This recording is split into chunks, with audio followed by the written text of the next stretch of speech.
네, 안녕하세요. 토브 클래식에 오신 관객 여러분, 반갑습니다. 오늘 북콘서트 진행을 맡은 문화예술기획사 토브 클래식의 매니저 홍종철. 네, 안녕하세요. 피아니스트 곽도윤입니다. 네, 우리 박도윤님은 이화여대 피아노 교수와 석사 과정을 마친 피아니스트로서 앞으로의 행보를 기대해 봅니다. 오늘 함께하게 되어 영광입니다. 네, 저도 영광입니다. 저희 관객분들께 같이 인사드릴까요?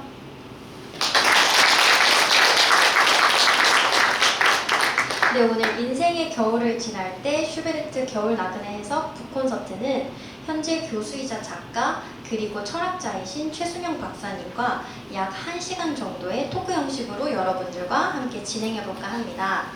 그리고 콘서트 이후에 사인회가 있으니 이 점 참고해 주시기 바랍니다.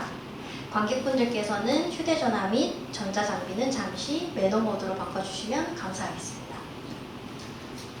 네, 여러분들의 많은 관심과 참여를 바라면서 자, 이제 이곳에 오늘의 주인공 최순영 박사님에 대한 소개가 있겠습니다. 서울대학교 정치외교학, 독일 베를린 홈볼트 대학교에서 니체 전공으로 현재 대구대학교 전임 연구 교수로서 대표 저서로는 니체와 도덕의 위기 그리고 기독교의 저자이시고 그 외 다수의 책 출간을 통해 교수이자 작가 그리고 철학가의 길을 걷고 계신 최순영 박사님을 소개합니다. 큰 박수로 맞이해 주시기 바랍니다.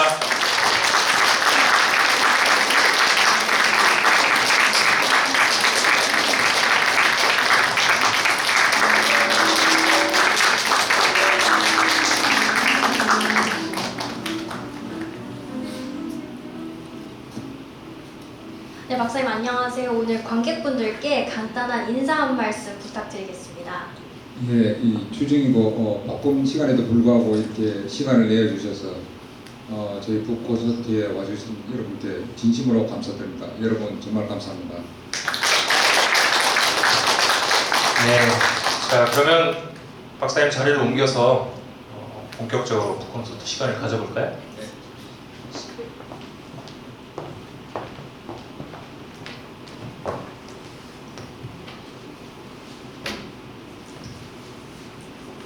네, 오늘 저희가 본격적으로 질문하고 나눔의 시간으로 이제 넘어가 볼까 합니다. 관객 여러분들께서는 진행 중에 질문이 있으신 분들은 손을 들어주시면 저희가 마이크를 전달해 드리도록 하겠습니다.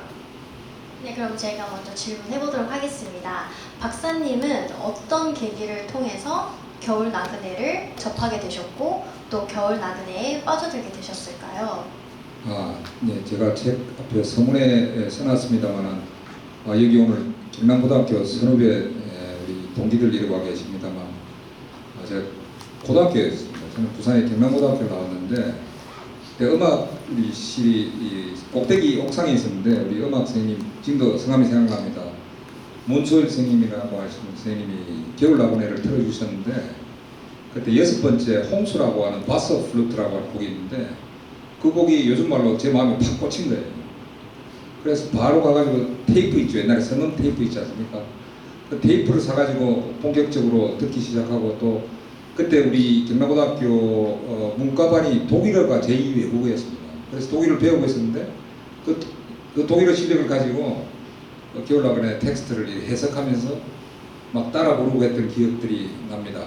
그때가 고2 때였던 것 같습니다. 그러면서 이제 2학년, 3학년 때 본격적으로 이제 겨울 나그네 세계에 클래식의 세계에 막 빠져들기 시작했던 것 같습니다.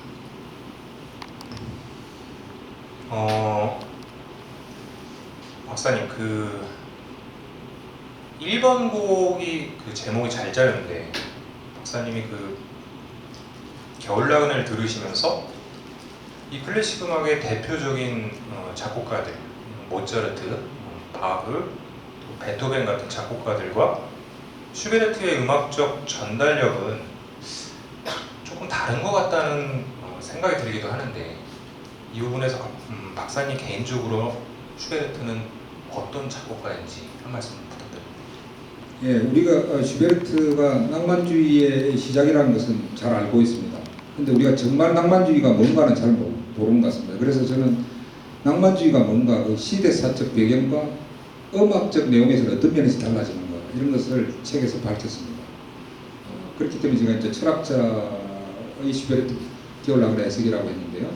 슈베르트가 등장하면서 하이든, 모차르트, 베토벤의 고전주의 시대가 끝나면서 음악의 이 고전주의라고 하죠. 고전주의의 음악의 공간은 궁정이나 교회였습니다. 바흐 같은 경우 교회죠. 그리고 이 음악이 이제 시장으로 넘어옵니다. 그러면서 시작되는 게 이제 낭만주의고, 이 낭만주의는 이제 개인의 감성이라든지 시련이라든지 그다음에 뭐 그리움이라든지 이런 것들로 이제 넘어오는데, 이 시대가 엄청난 격변기였습니다. 문화적인 격변기였기 때문에 그게 음악이라고 하는 형식에도 고스란히 배어 있습니다. 그 대표적인 게 슈베르트로부터 시작되는 독일 가곡 리트입니다. 거기서부터 이제 시들이 들어오고 그다음에 민족주의가 들어오고 이렇게 됩니다.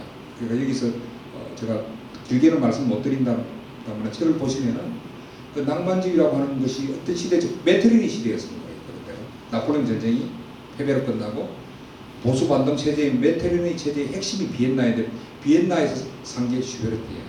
그러니까 슈베르트 음악을 들어보면 그 시대 상황이 음악적으로나 이렇게 아주 잘 표현이 되어 있습니다. 선생님, 그러면 이제 그 당시의 그 전쟁과 음악이 상당히 좀 이렇게 연관이 많다, 이렇게 좀 생각을 해봐도 될까요? 당시에 슈베르트가 10대 때 나폴레옹군이 쏜 포탄이 시내에 떨어지고 했습니다. 그리고 그게 격분한 청년들이 자원군을 꾸리고 뭐 그랬는데 슈베르트 어려서 가담을 하지는 이렇게 못했는데요. 이 시의 원시 작가인 윌헬름 밀러는 여러분이 잘 아시는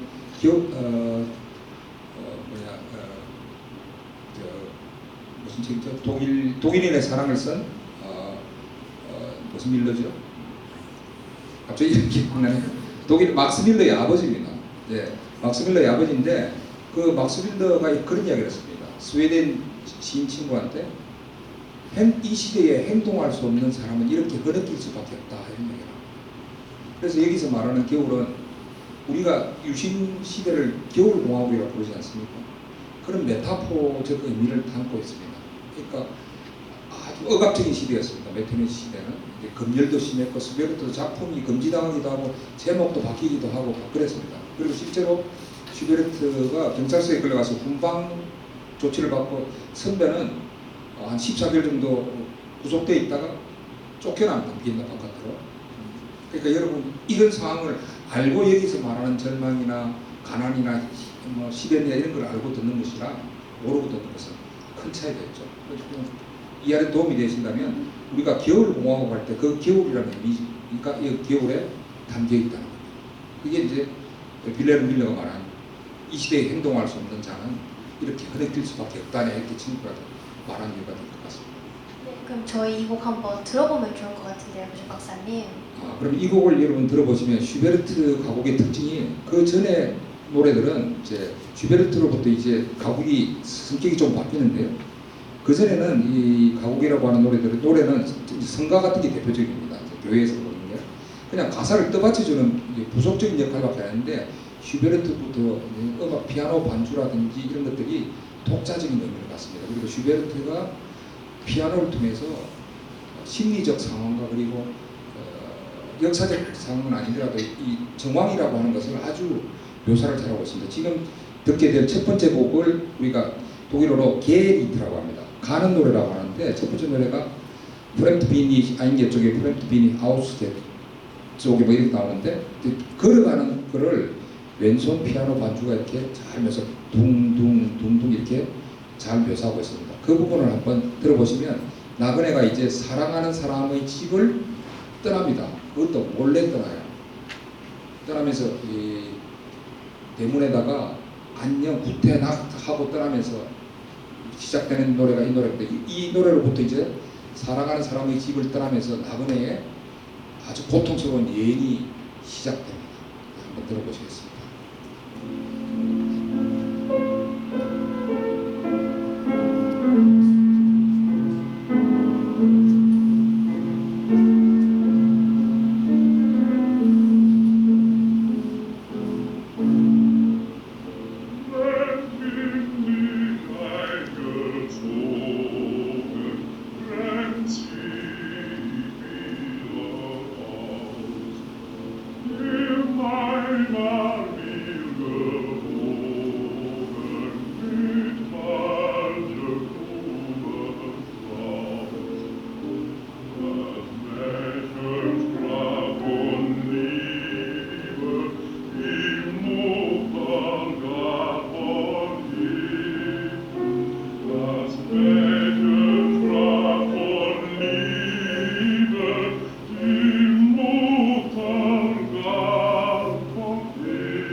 부분만 들었는데 너무 길었어요. 네. 떠나는 느낌이 좀 드시죠? 네.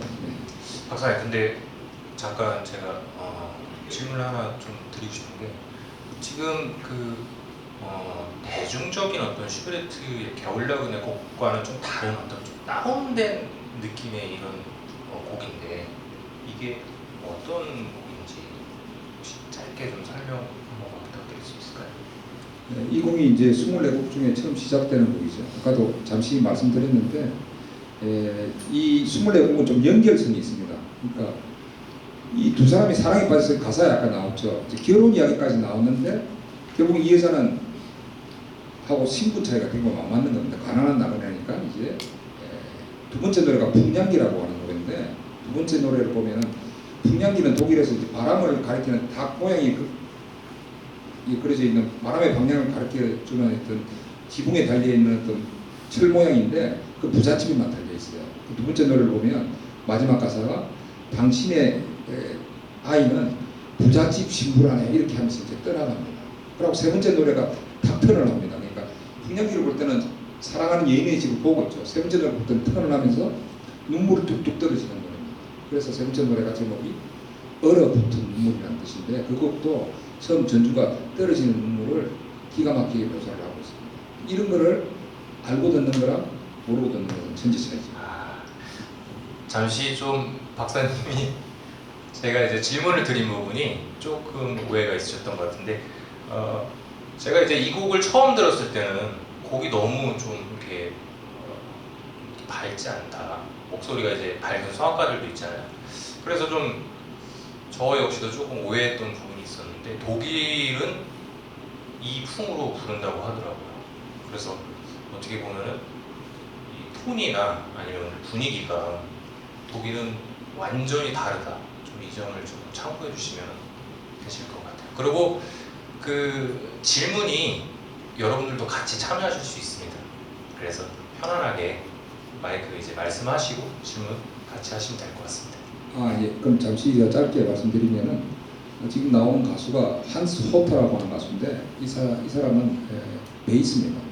여러분이 익히 들으신 분은 디트리 피셔 디스카우라고 하는 바리톤이고 아니면은 이안 보스트리츠라고 하는 테너인데 저는 이 사람을 제일 좋아합니다. 왜 디스카우보다 이 사람을 좋아하는가 하면 디스카우는 목소리를 좀 꾸밉니다. 기교를 부려요. 제가 볼 때는 독일적인 것의 매력은 기교로 부리지 않는 겁니다. 그러니까 어떻게 보면 심심하게 부르는 것이 그 이태리 가곡 부르듯이 독일 가곡 부르면 안 됩니다. 그래서 제가 이걸 좋아하고 저도 목소리도 낮은 목소리이고 하기 때문에 그래서 의도적으로 이 한스 호터의 목소리를 선택했습니다. 바흐 곡들도 들어보면 칸타타 아주 멋집니다. 그러니까 이 질문자가 말씀하셨듯이 독일풍은 이태리풍 노래하고 아주 다릅니다. 그러니까 독일 노래는 독일의 맛을 살려서 불러야 된다는 게 제 생각입니다. 네, 감사합니다. 네, 저희가 박사님을 통해서 오늘 슈베르트라는 작곡가도 새롭게 알게 되고 또 독일 가곡의 특징도 알아가고 있는 시간이 되어가고 있는 것 같습니다. 그쵸? 혹시 지금까지 내용 중에서 궁금하신 게 있으신 분들은 자유롭게 손을 들어주시면은 질문 시간을 가져보려고 하는데 혹시 계실까요?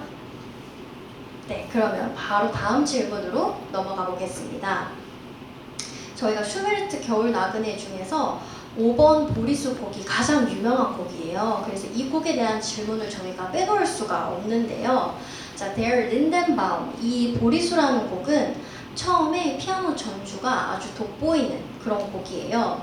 바로 앞에서 이제 박사님께서 설명해 주셨듯이 4번 곡에서는 격렬한 감정을 토로하는 그런 내용이 담겨 있습니다. 그렇게 또 책에 읽어보고 있다 보니 좀 그 다음 곡인 이 보리수는 평화롭고 느긋하게 다시 시작되어 있다고 책에 나와 있었는데요. 제가 느끼기에는 좀 감정선이 급격하게 4번에서 5번으로 갈 때 바뀌는 느낌이 있었습니다. 이 곡 보리수의 어떤 모습을 묘사하고 있는지 교수님께서 약간 철학적으로 설명해 주시면 어떨까요? 예.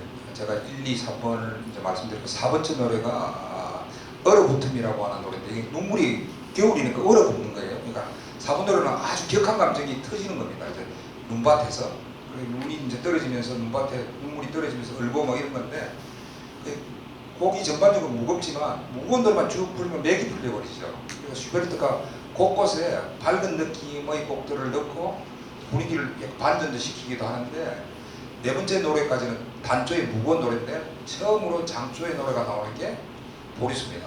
그러니까 1, 2, 3, 4에서 네 번째가 이제 황무지를 거쳐서 도시로 들어갑니다. 그러면 우리가 생각할 때 우리가 어릴 때 고향에 느티나무 같은 거 있죠. 당산나무 같은 게 그게 보리수예요. 독일에. 그럼 보리수는 자기한테 어떤 따뜻한 기억이 있는 것들이죠. 그 어린 시절의 추억이 있고 그리고 나무에 낙서 같은 것도 하고 이런 기억들이 있습니다. 그리고 보리수를 이제 전곡을 우리가 들어볼 건데 보리수는요. 첫 장면이 그러니까 이제 장조로 밝은 분위기로 넘어오는데 피아노 반주가 바람에 흐느끼는 보리수 이파리를 이렇게 잘 묘사하고 있습니다. 지금도 베를린의 중심가로 가면 움트덴 린덴이라는 거리가 있습니다. 그러니까 베를린의 그 브란덴부르크 토어 앞에 있는 큰 대로가 움트덴 린덴인데 그게 보리수입니다. 우리말 하면 보리수 아래길입니다. 그리고 잘 들어보시면 아시겠지만 보리수가 장조로 시작했다가 단조로 바뀝니다. 단조로 바뀌는 부분은 뭔가 하면은 장조 아름다운 음악으로 표현될 때는 과거를 회상하는 거예요. 단조로 넘어올 때는 지금 오늘날 자선 말하면 현타하는 겁니다. 현실을 자각하면 너무 고통스러운 거예요. 근데 그거를 슈베르트가 이 음악적으로 아주 멋지게 표현하고 있습니다. 곡의 분위기가 바뀐다는 것은 현실로 돌아올 때 아주 어두운 느낌으로 확 바뀝니다. 5번 보리수가 머리에 이제 위에 가사가 나오니까요. 우리가 같이 한번 들어보시면서 슈베르트 가곡을 제가 아까 특징을 말씀드렸지 않습니까? 어떻게 슈베르트가 이 음악적 가사를 피아노를 통해서 멋지게 이렇게 표현하고 있는지를 한번 유의하시면서 같이 한번 보리수 곡을 전곡을 한번 들어보겠습니다.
이렇게 음악을 알고 듣는 거하고 또 모르고 듣는 거하고는 좀 확실히 차이가 있는 것 같아요.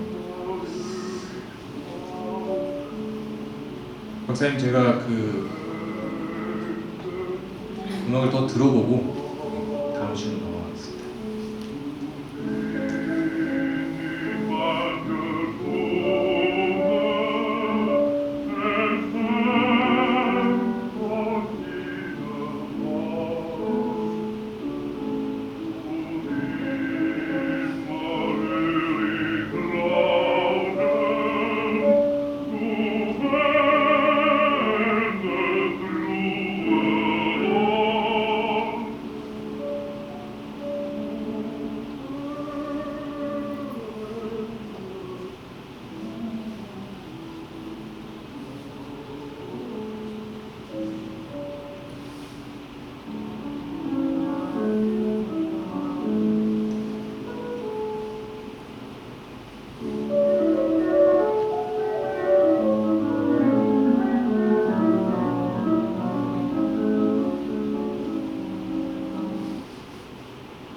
보리스 나무는 독일 민족을 상징하신다고 보시면 되겠습니다. 마치 우리 베트남 당산나무가 우리 한민족을 상징하듯이.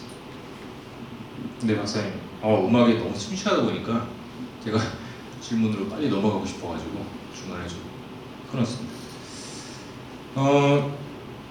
11번에 보면은 봄꿈 책에 보면은 이제 박사님 책에 봄꿈을 읽고 나서 제가 음악으로 들으면서 또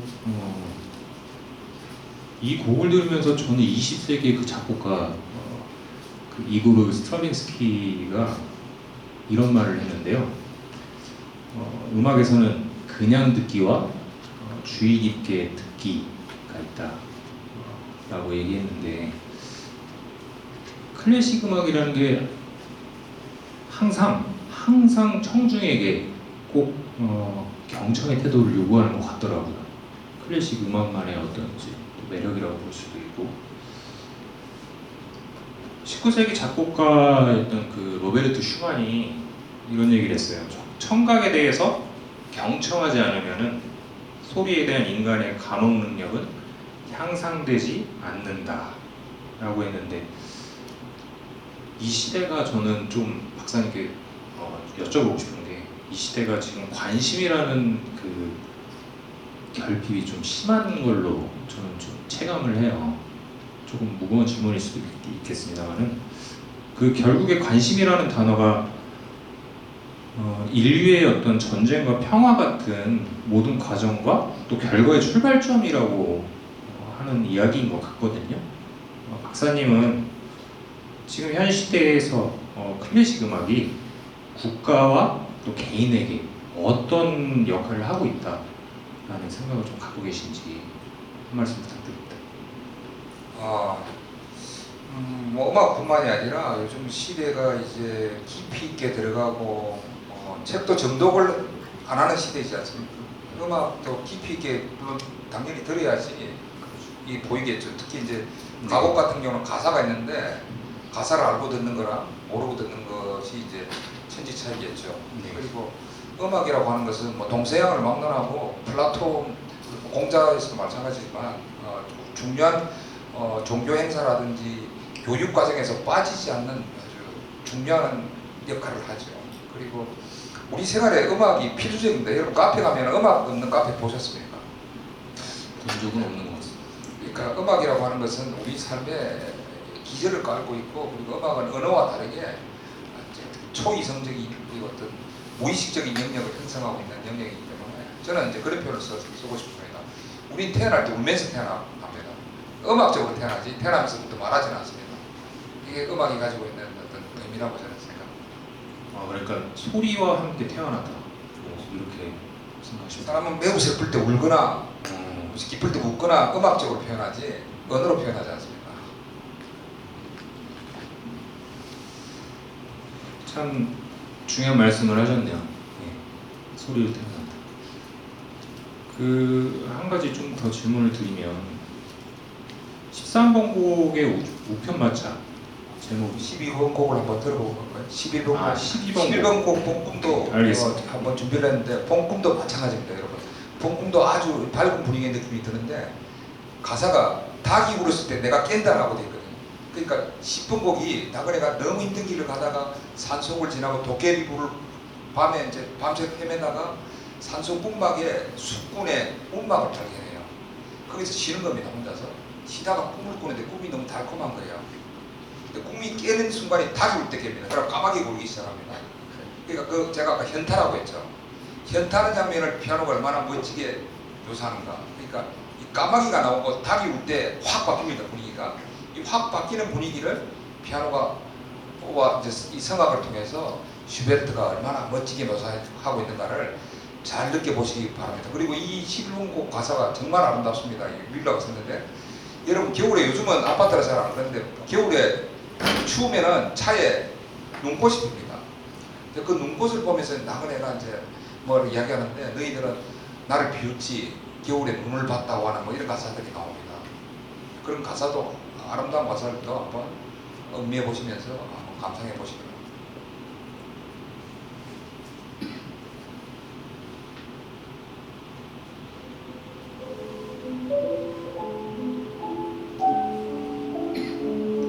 눈꽃이 나오고 있네요.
일절만 들어봤습니다. 2절도 비슷한 구조입니다.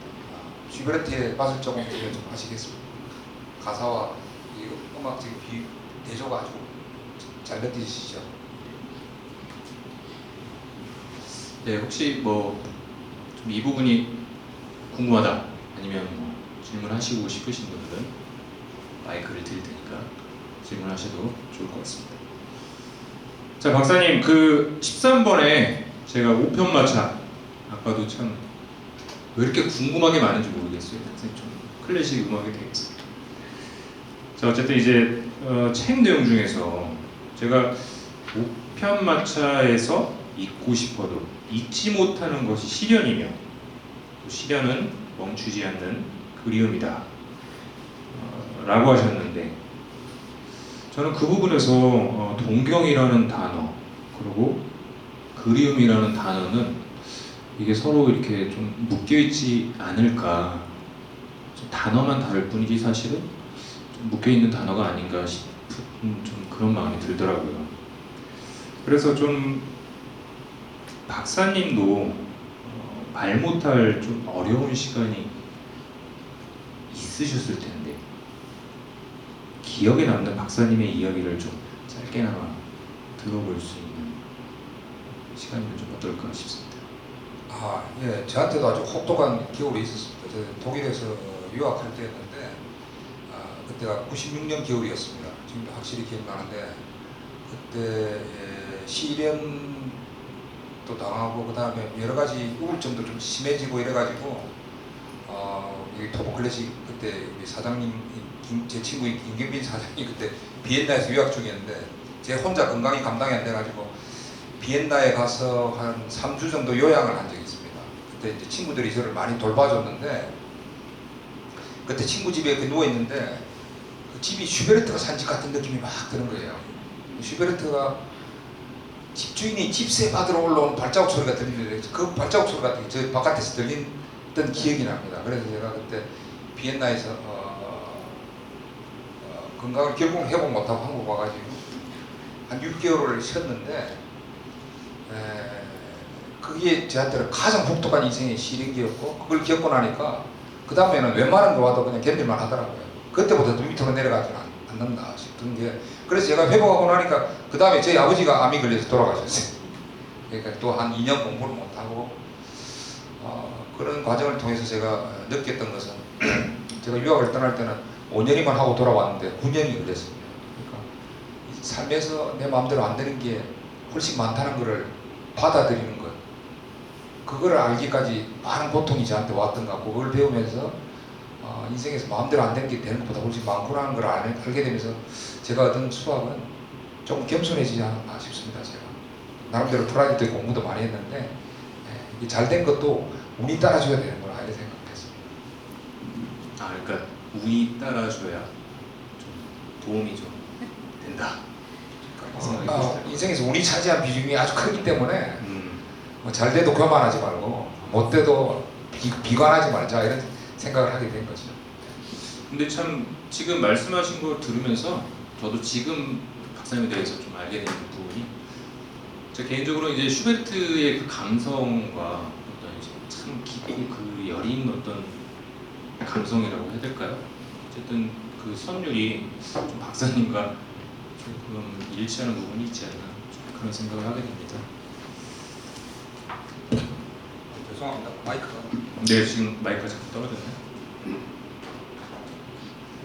이게 좀 저희 세대가 좀 많이 좀 신경을 많이 써드려야 되는 좀 그런 부분도 있어요.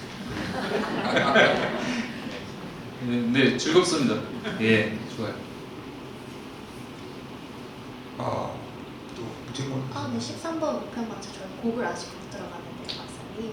예, 13번 곡도 제 2부가 시작되는 곡인데, 겨울라그네는 1부, 2부로 구성되어 있습니다. 처음에 12곡을 슈베르트가 쓰고, 그 다음에 1827년에 2, 3월 달에 12곡을 쓰고, 27년 11월, 12월 한 2달 동안 2부를 씁니다. 그러니까 원래 밀러가 12시를 먼저 쓰고 그 다음 12시를 뒤에 써요. 근데 슈베르트가 처음 12곡을 쓸 때는 12시가 더 있는 줄 몰랐습니다. 그러면서 이제 밀러, 제 책에도 썼습니다만, 밀러의 24시와 슈베르트 24개의 시의 순서가 다릅니다. 그 다른 이유는 처음에는 12곡을 먼저 잡고 간 이유도 크지만은, 슈베르트가 음악적 이유에서 곡의 순서를 바꾼 게 굉장히 중요한 이유고, 그래서 곡을 훨씬 더 어둡게 엔딩을 끌고 하는 게, 아주 어두운 곡 7곡을 후반부에 집중으로 이렇게 놔두고 23곡, 22곡 같은 건 아예 순서를 거꾸로 바꿔버리기도 합니다. 그런 내용도 제가 책에 써놨습니다. 왜 슈베르트가 이런 식으로 곡의 순서를 바꿨는지, 이게 어떤 음악적인 의미가 있고 어떤 의도를 노렸는지, 의도는 비극적 엔딩을, 더 비극적인 엔딩을, 원래 밀러의 시도다. 자, 그리고 이 우핀마차는 처음 시작할 때 멀리서 우핀마차 소리가, 말 뛰는 소리를 이제 왼손 피아노로 연주하고, 우핀마차 오면 이 나팔을 봅니다. 나팔 소리를 오른손이 이렇게 연주를 합니다. 근데 이 곡도 마찬가지로 처음에 우핀마차가 오니까 내한테 누가 소식이 온 것 같은 기쁨이 젖어듭니다. 근데 여기도 현타가 딱 등장하는 장면은, 가사가 어떻게 시작되는가 하면, 벤치일로 딱 들어오면 제가 괴롭다 했죠. 우핀마차는 내한테 줄 편지가 없어. 이야기는 뭔가 하면, 처음에 우핀마차가 왔을 때 내한테 뭔가 소식이 연인으로부터 오지 않았을까? 왜냐면 그 우편마차는 내가 떠났던 도시로부터 오는 우편마차니까요. 근데 현실을 자각해 보니까 내한테 올 편지는 없단 말이죠. 그러니까 내게 온 편지는 없어라고 하는 가사가 시작될 때 또 곡의 분위기가 확 바뀝니다. 그것도 한번 느껴보시면서 감상해 보시기 바랍니다.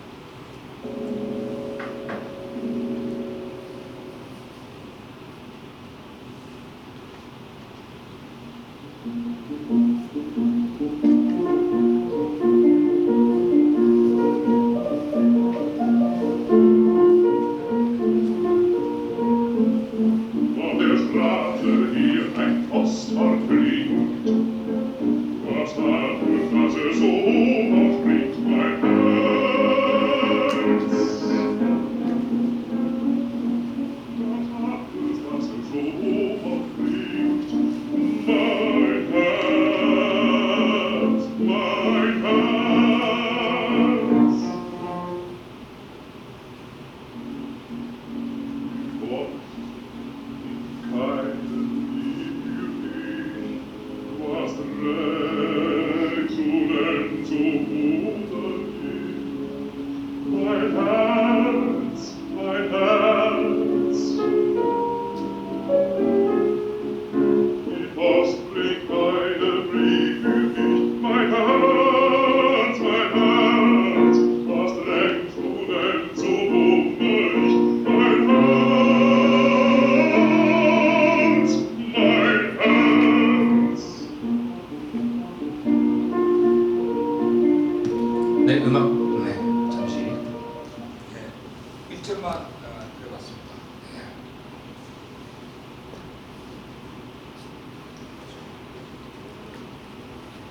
네, 제가 박사님의 이야기를 듣게 되면서 저도 나름대로 여러 가지 어려웠던 순간들이 떠오르게 되는 것 같은데요.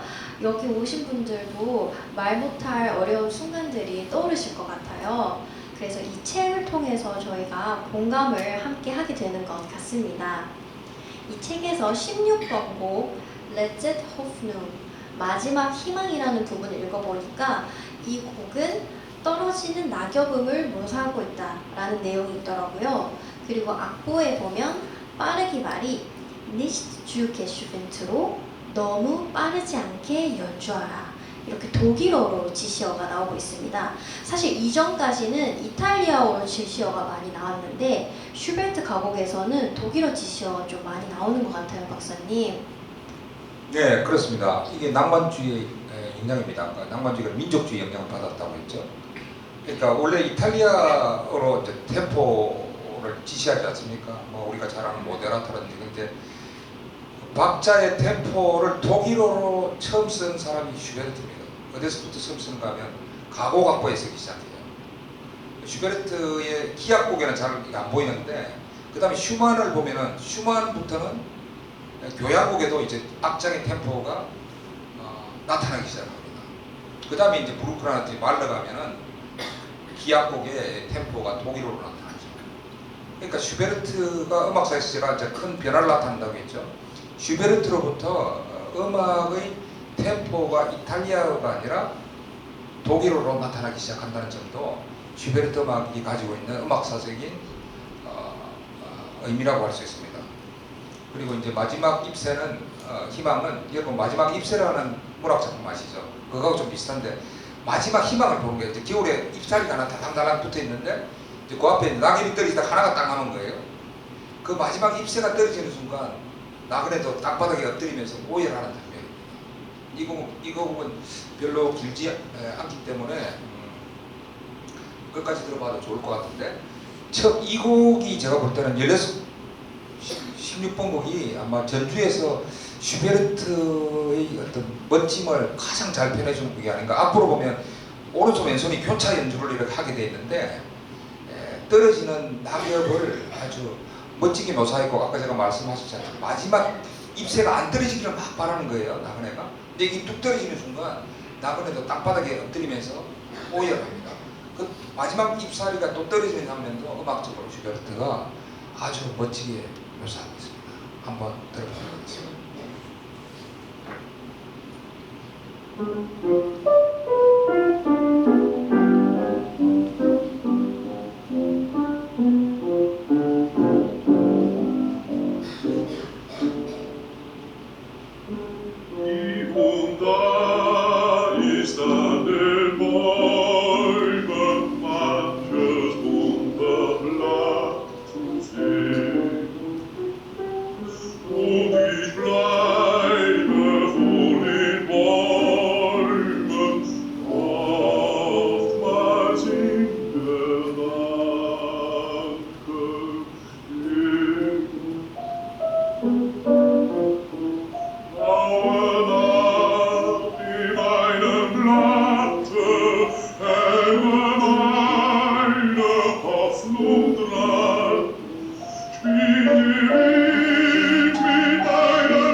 베토벤이랑 슈베르트 나이 차이가 베토벤 70년생이고 슈베르트가 97년생이니까 27살 차이죠. 한 세대 차이인데 음악적으로 매우 다릅니다. 그죠? 베토벤은 나폴레옹을 위해서 에로이카라는 곡을 썼잖아요. 위안곡 3곡. 그 다음에 위안곡 9번에서 쉴러의 환희의 son가를 노래했죠. 이런 세계는 지금 사라집니다. 슈베르트. 그리고 이제 낭만주의와 민족주의가 들어오고 그리고 이 상황은 이제 굉장히 암울한 시대였고 그리고 방금도 나왔지 않습니까? By my of my Hoffnungsgrab 이 시대의 그 암울함을 나타내고 있다. 아까 밀러 그랬지 않습니까? 행동할 수 없는 자는 이런 시대에는 흐느낄 수밖에 없다. 그럼 조금 느낌이 좀 오시죠. 슈베르트도 훈방 경험을 했지 않습니까? 저도 학교 다닐 때 대마다 갔다 온 적도 있는데 그리고 요한 젠이라고 하는 슈베르트의 선배는 14개월 구속되어 있다가 비엔나 바깥으로 쫓겨나고 있어요. 그래서 그 책에 이제 마치 한국의 김지아랑 김민기를 떠올리게 한다 이런 얘기를 썼습니다. 이런 부분도 참교하시면서 들으시면 훨씬 더 감동이 더 올 것 같습니다. 네, 참 짤막하게 들었지만 저 개인적으로는 슈베르트는 참 물과 불 중에 저는 좀 물 같다? 약간 좀 그런 선율인 것 같아요. 베토벤은 좀 불 같은 그런 선율인 것 같고 그 18번째 곡 그 폭풍의 아침 제가 이 곡을 박사님 책에서 또 보면서 음악도 들으면서 이게 24곡 중에 가장 또 짧은 곡이에요. 저는 그래서 박사님 책 보면서 그 슈베르트의 그 겨울 나그네가 음악이지만 네, 어디서 누가 오신다고 말씀하셨네요. 네. 괜찮습니다. 예. 음악이지만 이런 게 또 정말 사실 이제 지금 고인이 되신 그 이효령 박사님께서 제가 그 당시에 이제 그분이 생각하시는 럭셔리란 무엇일까라는 어떤 좀 질문이 있었는데요.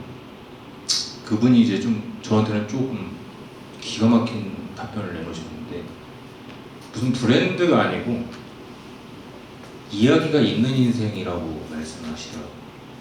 그래서 그 말씀이 또 생각이 나면서 진짜 이게 이야기가 있는 인생이 아니냐 슈베르트가 좀 그런 생각이 들더라고요.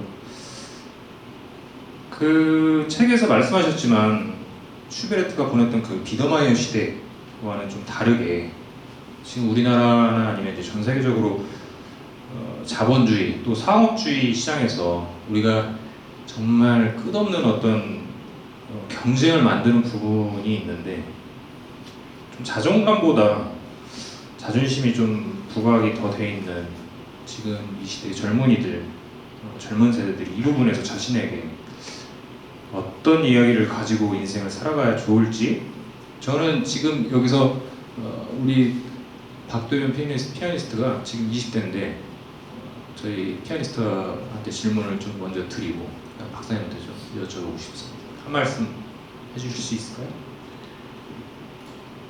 네, 제가 어떻게 보면 2030 세대의 생각을 한번 정리를 해서 말씀을 드려본다라고 생각하면 좋으실 것 같은데요.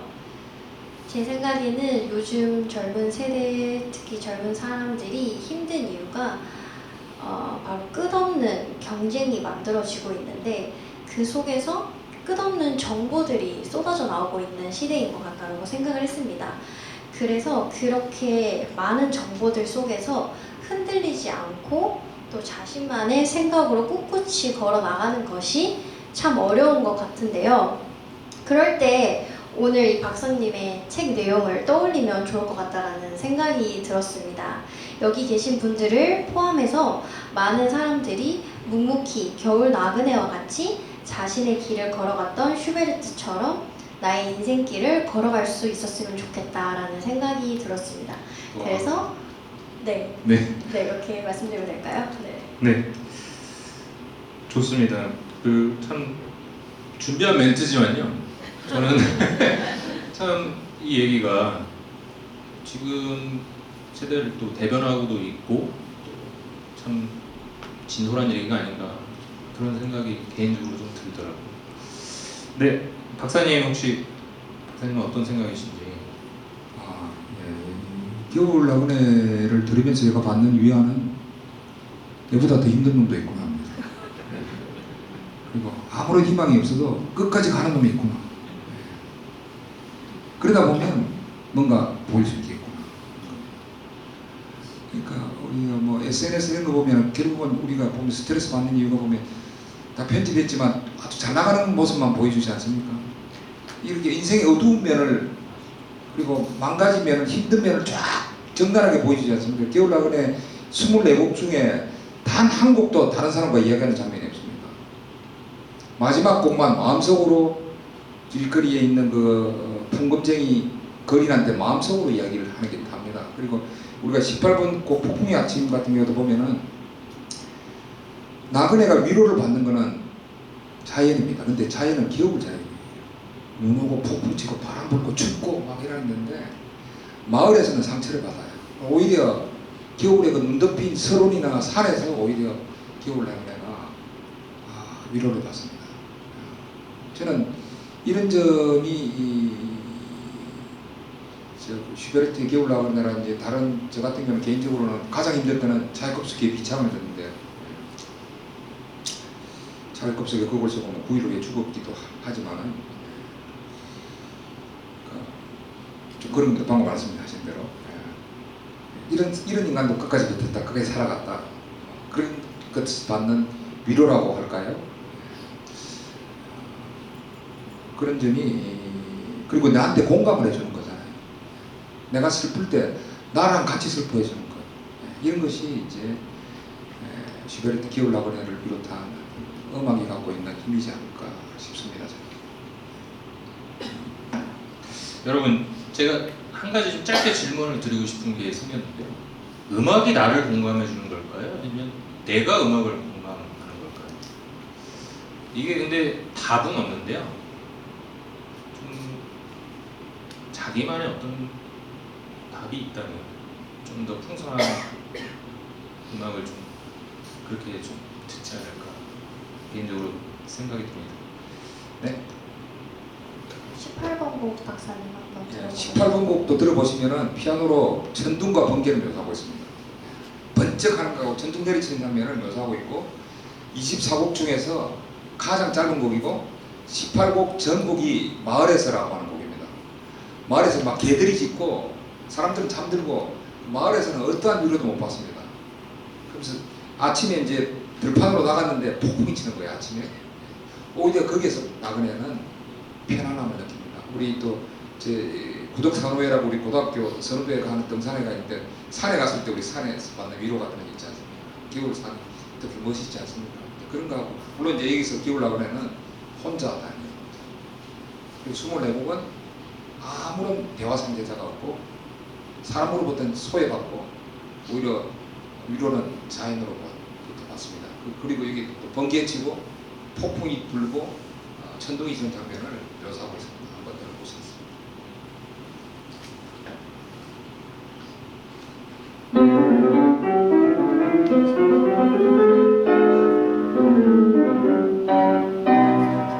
Wie hart der Sturm zerrissen des Himmels blaues Kleid, wie Wolken verwechseln flattern umher in matten Streit, umher in matten Streit.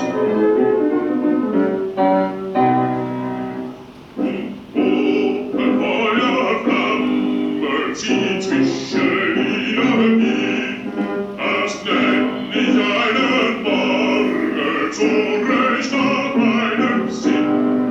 Mein Herz in an den Himmel gemalt sein eigenes Bild. Es ist nichts als der Winter, es ist nichts als der Winter, im Winter kalt und wild.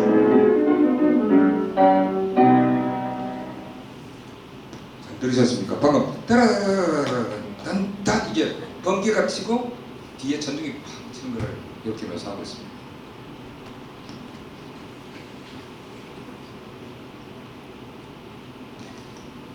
네, 바로 다음 질문으로 넘어가 볼까요? 제가 여기 책 133쪽의 책을 보면서 제24곡 손풍금쟁이 대한 라이아만 이 내용을 보면서 흥미로웠던 점은 곡이 점점 여려지면서 마무리되고 있다는 점이었어요. 그래서 이 부분으로 인해서 곡이 굉장히 비극적인 느낌으로 마무리가 되어 있다고 책에 나와 있었는데요. 그렇다면 제가 궁금한 점은 슈베르트는 왜 슬픔을 아름답게 표현했던 건지 철학적인 관점에서 한번 박사님께서 설명해 주시면 좋을 것 같습니다. 아까도 말씀드렸는데 밀러의 시보다 훨씬 비극적인 엔딩을 의도적으로 노렸다고 했지 않습니까? 그리고 24번곡이 굉장히 24곡 중에서 가장 곡 구조가 단순합니다. 그리고 끝날 때 아주 조용히 끝나는데 슈베르트가 일기에 썼던 글을 제가 책에 인용해놨는데 한번 읽어보겠습니다. 내가 창조한 모든 것은 음악에 대한 나의 이해와 나 자신의 슬픔에서 탄생한 것이다. 오직 슬픔에 의해서 태어난 것만이 세계를 즐겁게 해주는 것 같다. 그러니까 이거를 제 생각에는 이거를 슈베르트는 일종의 슬픔의 음악 미학을 가진 게 아닐까 싶습니다. 그러니까 슬픔에서 탄생한 것이 내가 창조한 것이고 이 슬픔에서 태어난 것만이 세계를 즐겁게 해준다. 아주 아이러니하게 이렇게 표현한 것 같은데요. 그래서 슈베르트가 의도적으로 비극적 엔딩으로 이렇게 만드는 게 아닌가 싶고요. 그리고 슈베르트가 겨울 라그네를 완성한 게 1827년 11월이고 1년 후에 딱 죽지 않습니까? 28년 11월 달에 겨울 라그네는 완성할 당시점에는 자기가 내년에 죽을 거라는 생각을 하지는 않았습니다. 그 정도로 건강이 나쁘지도 않았고요. 그 다음에 많은 곡들도 썼고 그렇기 때문에 이 겨울 라그네의 비극적 엔딩이 슈베르트의 죽음을 암시한다고 해석하면 안 된다고 저는 생각합니다. 이런 비극적 엔딩은 슈베르트의 음악 미학에서 비롯된 것으로 해석하는 게 맞다는 거죠. 그 이후에 1년의 슈베르트의 삶을 봤을 때는요. 이렇게 한번 답이 될까요? 네, 이 곡 한번 저희 안 들어볼 수가 없는데요, 박사님. 자, 박사님 이쯤 되니까 박사님 노래 실력이 제가 궁금해지거든요. 지금 말고 음악을 듣고 제가 아까 그 박사님 리허설 때 박사님이 노래를 하시는데 잘하시더라고요. 여러분 저희 한번 이따 들어봐야 되지 않겠어요? 네. 좋습니다. 이따가 잠깐만요. 제가 이 네네. 책을 쓰면서 인사에 빠뜨린 분이 있는데 제 피아노 학원에 우리 이현주 선생님 제가 가 계셨는데 제가 이 곡을 연주하기까지 제가 우리 이현주 선생님이 24곡을 제가 피아노 치러 갈 때마다 다 반주로 있어서 제가 24곡을 다 불렀습니다. 제가 뭐 가진 것은 별로 없지만 저한테는 엄청난 세상입니다. 슈베르트 어떤 아마추어가 24곡을 처음부터 끝까지 다 불러보는 영광을 누리겠습니다. 그러니까 제가 이 책을 쓸 시점에는 24곡을 다 안 끝나가지고 우리 반주로 해주신 이은주 선생님한테 감사의 표현을 책에 못 실었습니다. 지금 와 계신데 정말 감사합니다. 네. 피아노홀의 이은주 원장님. 이원주 원장님, 네 다시 한번 감사드립니다. 네 노래 불러주십시오. 예, 이 곡도 피아노 학원에서 배운 곡인데 제가 직접 연습을 했는데 치는 거를 24번째 곡은 마지막 곡이죠. 이 손풍금쟁이는 뭔가 일종의 여러분 유럽 가다 보면 이렇게 돌리면서 하는 게 있죠. 국어를 하는 겁니다. 이게 가사도 보면 알지만은 거의 거지입니다. 거지. 이 거지한테 일종의 연민을 느끼는 겁니다. 저는 이걸 보면서 이 기억을 하고 내가 병든 인간은 아니구나 느꼈던 게 여러분 소시오패스들 보면 고장난 기능이 뭔가 하면 연민 기능이 없어요. 자기보다 불쌍한 존재 동물에 비해서 무관심하거나 냉혹합니다. 그러니까 이 기억을 하고는 본인은 힘들지만 본인과 비슷한 처지에 본 자기보다 못한 존재에 대해서 연민을 느낍니다. 그런데 이것도 직접 말을 못 걸고 마음속으로 말을 전하면서 이 곡이 이제 끝나는데 끝날 때 굉장히 이제 슬프게 끝나고 이 곡은 24곡 중에서 곡 구조는 가장 단순하고 어느 정도 단순한가 하면 저도 연습할 정도로 이제 곡이 좀 단순한 곡인데 이렇게 단순하게 마무리한다는 것들도 상당히 이렇게 매력적이지 않는가. 소위 말하는 어떤 심플한 곡. 요즘 개념으로 하면 좀 뭐라고 하죠? 그런 걸 뭐라고 하죠? 미니멀리즘적 곡이라고 할까요? 한번 잘 들어보시면서 왜 이런 분위기로 슈베르트가 곡을 마무리했을까도 한번 느껴보시기 바랍니다. 가사랑 잘 이해하시면서. 네, 음악 틀어주십시오.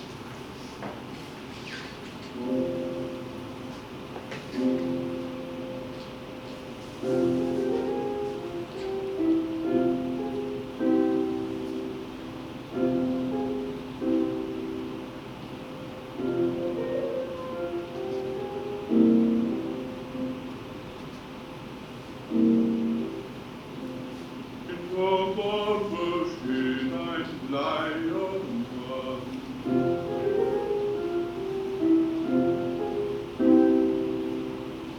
Und mit scharfen Fingern dreht Wasser an.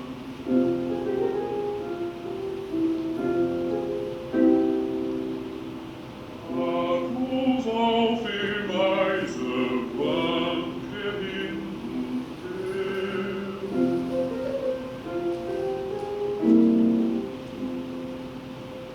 Und sein kleiner Teller bleibt ihm immer leer.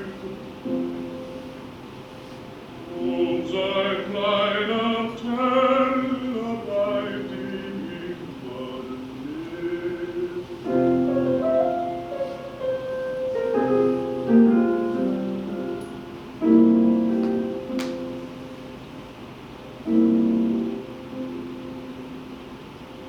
Einer mag ihn hören, einer sieht ihn an.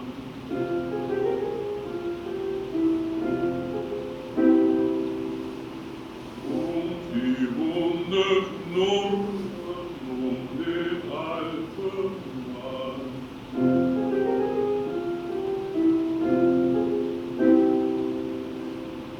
Und die letztes Gehen, alles vieles will.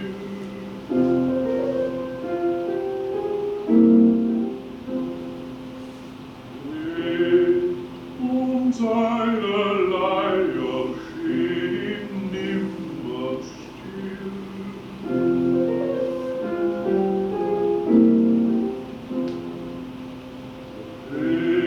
Und seine Leier stehen nimmer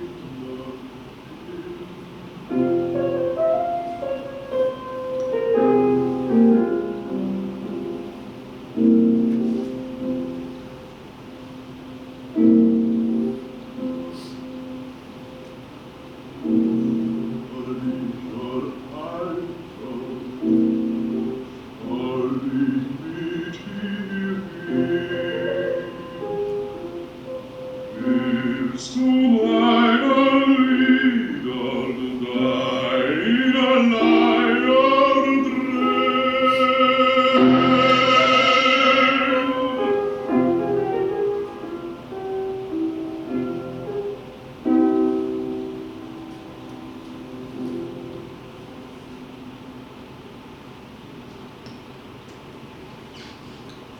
약간 튀어가지고 네. 첫 마디 가사가 좀 잘렸습니다.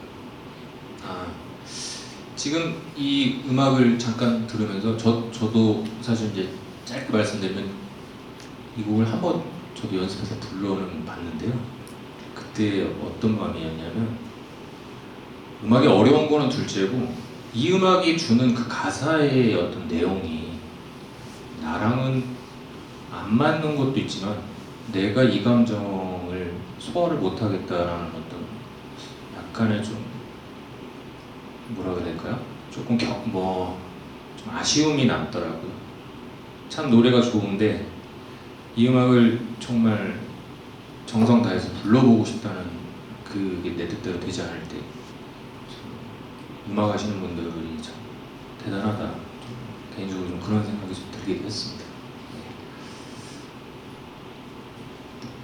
네, 박사님 아까 말씀드린 이제 박사 박사님이 한 곡 노래를 이제 해주실 건데 저희가 이제 그 박도윤 피아니스트 님께서 곡을 이제 반주해 주시고 박사님이 이제 직접으로 불러주시는데 그 23번 곡 노래가 준비되어 있습니다. 24번이 아니고 23번 곡입니다. 그래서 박사님의 노래를 잠깐 들어보는 시간 갖도록 하겠습니다. 박사님 개인적으로 곡 소개해 주시면 됩니다. 아, 지금요? 박사님이 목이 조금 안 좋으시고요. 혹시 물이 있으면 좀 도와주실 수 있을까요? 한 잔만? 네. 제가 노래는 할 건데 일단 23번째 곡을 설명을 하고 하는 게 좋을 것 같습니다. 23번째 곡은 끝에 두 번째 곡이고 독일어로 디 네벤 존넨입니다. 독일어로 네벤 하면 옆에 있다는 뜻이고 존넨은 태양의 복수형입니다. 그러니까 태양이 세 개 있다는 이야기인데 이거는 겨울에 나타나는 아주 묘한 현상입니다. 겨울에 공기가 맑은데 공기 중에 이제 얼음 같은 게 또 있으면은 가운데 태양을 공중에서 반사해가지고 세 개의 태양이 있다는 거예요. 그러니까 한문으로 환일이라고 하는데 우리나라도 간혹 가다가 생깁니다. 제가 우리나라 직접 보지는 못했는데 공중에 그러니까 태양이 세 개 때리는 가운데 있는 거는 진짜 태양이고 양옆에 있는 거는 가운데 태양이 반사된 겁니다. 그거를 걸어가다가 스며 질무렵에 겨울나무 내가 봅니다. 그러면서 이제 해가 지는 장면을 맞이하는데 그 가사에 보면은 옆에 있는 네벤 존네가 자기는 더 좋다라는 이야기를 합니다. 가짜가 더 좋다는 거죠. 환상이. 그리고 이것이 지고 난 뒤에 마지막 진짜 태양도 질 것인데 그래도 상관없다. 왜냐하면 나는 어둠 속에서 더 행복하니까. 이렇게 가사가 굉장히 비극적이죠. 그리고 이 곡이 끝나고 난 뒤에 마지막 24곡으로 마무리됩니다. 그러면은 23곡 디네벤 존넨을 한번 제가 한번 열심히 불러보도록 하겠습니다.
So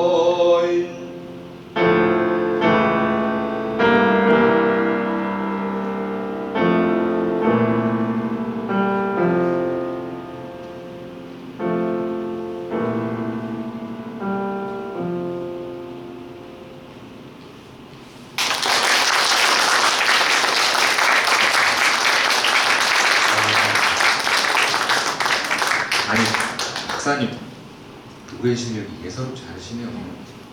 아까랑 완전 또 다르시네요. 참 노래하는 또 철학자 우리 박사님께 여러분 한 번 더 박수 부탁드립니다.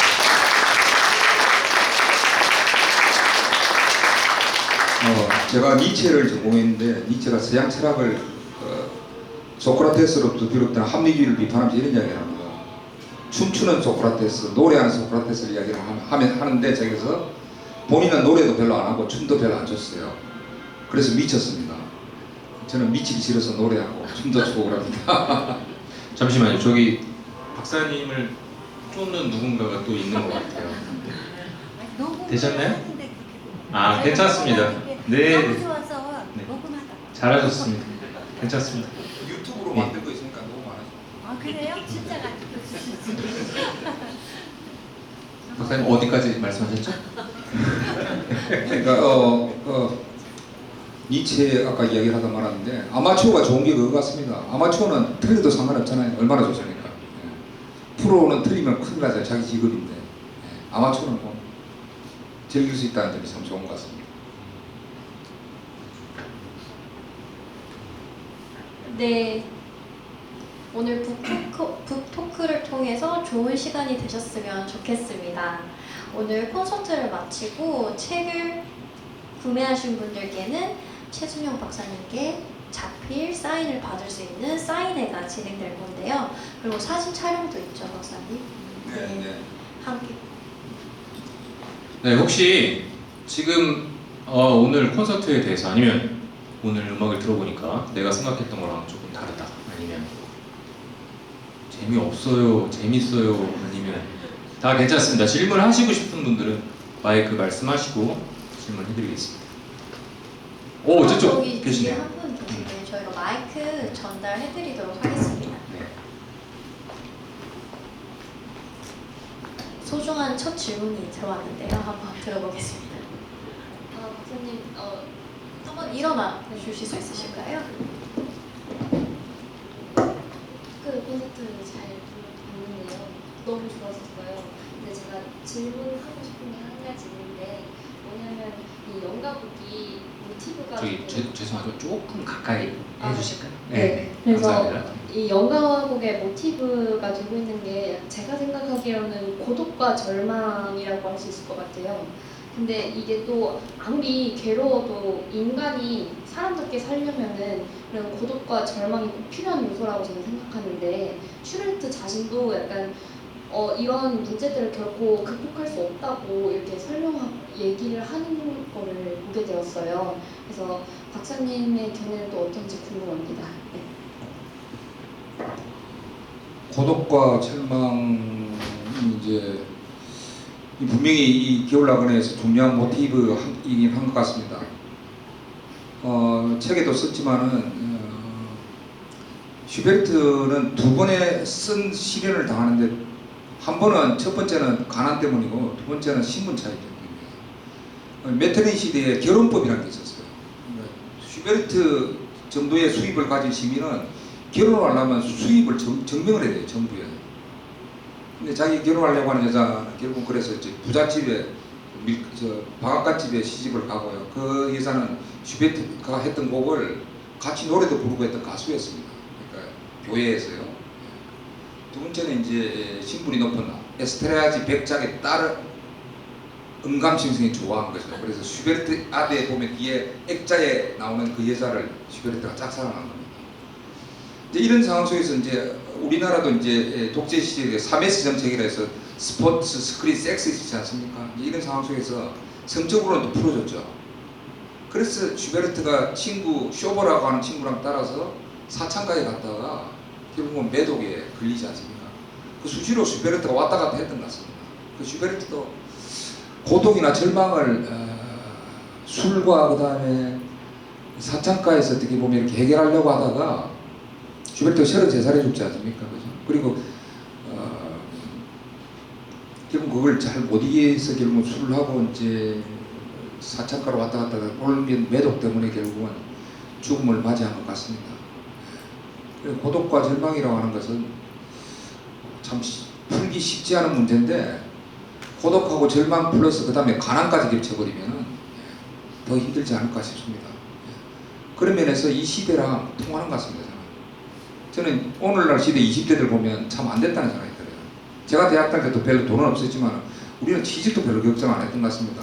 그리고 공부를 또 상당히 많이 했던 것 같아요. 취직의 압박이 없으니까 뭐 공대 다니는 친구들하고도 뭐 철학 이야기도 하고 뭐 역사 이야기도 하고 뭐 음악도 들어다니고 하고 요즘 대학생들이 1, 2학년 때부터 벌써 취업을 준비해야 되고 뭐 현실 앞에 너무 짓눌려 있는 것 같아가지고 참 안타깝긴 한 것 같습니다. 그런 면에서 제가 이 책에도 이제 혹독한 겨울을 보내고 있는 책 앞에 이렇게 써 있죠. 혹독한 인생의 겨울을 지내고 있는 사람들에게 슈베르트 겨울이라고 하나 필자의 책이 위로와 용기를 줄 수 있기를 기대하는 바이다. 여기서 혹독한 인생을 겨울을 지내고 있는 사람들 부류가 20대 청춘들도 분명히 얘기 들어갑니다. 자, 이렇게 하면 제가 대충 답이 됐는지 모르겠습니다. 네, 감사합니다. 네. 뭐 또 질문 하실 분 계신가요? 네. 없으시면 우리 네. 제가 우리 피아노 학원에 아는 우리 학생인데 그러니까 20대 표현으로 하면은 좀 재밌자고 표현을 한번 해볼게요. 존버라는 말이 있더라고요. 겨울 나무래도 일종의 존버가 있습니다. 나이 연세 되신 분은 잘 못 알아들을지 모르겠어요. 요즘 젊은 세대들이 많이 쓰는 말이 존버라고 존나 버틴다는 뜻입니다. 자, 뭐 재밌자고 한번 해봤습니다. 네. 네, 맞아요. 되게 임팩트가 없으면 움직이질 않는 게 또 저희 또 세대이기도 하는 부분인 것 같아요. 존버가 와닿네요. 네, 이제 인생의 겨울을 지날 때 철학 박사 최순영 박사님의 겨울 나그네 해서 북토크를 마칠 시간이 이제 다 됐네요. 박사님 마지막으로 끝으로 하고 싶으신 말씀 또는 이제 박사님의 앞으로의 또 그 방향 한 말씀 부탁드립니다. 제가 이 책을 쓰기까지 이제 처음에는 이제 토브 클래식에서 겨울 나그네 해석을 하면서 원고가 너무 아파서 쓰게 됐는데요. 이 책을 쓰면서 연주하는 사람들도 보고 좀 더 깊이 있는 연주가 되기를 바라는 마음이고 그리고 책 제목에도 나오겠습니다만 아까도 제가 나보다 더 이렇게 힘든 사람도 살아가는구나 인생을 포기하지 않고 끝까지 걸어가는구나 그런 점에서 좀 우리 젊은 세대들한테도 좀 위로가 됐으면 좋겠습니다. 또 다른 이야기가 특별히 아니요, 뭐 없으시면 굳이 뭐 떠오르는 건 끝나서- 없는데요. 예. 네. 시대가 분명히 책도 그렇고 장편 소설을 읽는 게 점점 드물어지고 음악도 깊이 있게 듣는 게 점점 힘들어지는 시대이긴 한 것 같습니다. 근데 결국은 선택은 자기의 몫인 것 같습니다. 자, 여러분 너무 감사합니다.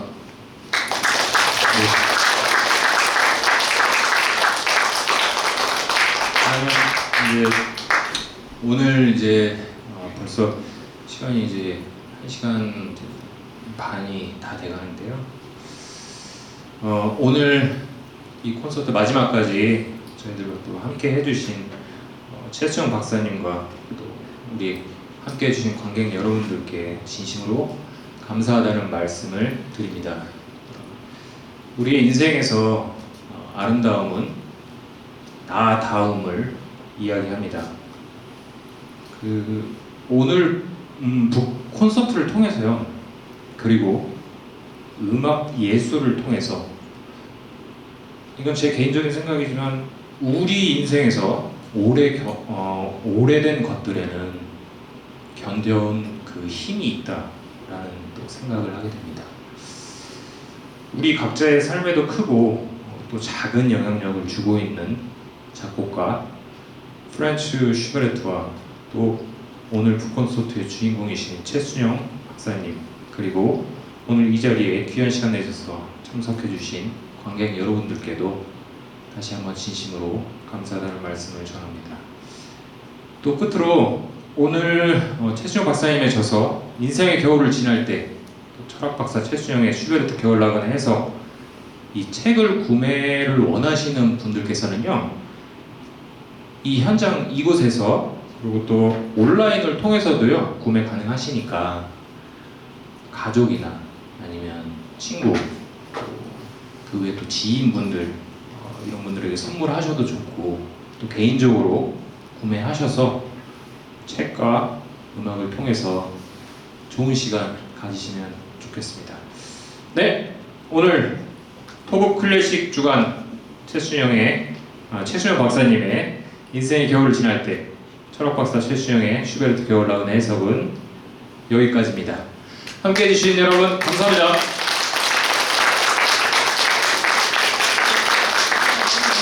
그리고 한 가지 더 말씀드리면 그 사인회와 촬영은 여기 이 자리에서요 진행하니까 책 구매하시고 차례차례 사인 받으시면 되실 것 같습니다. 감사합니다.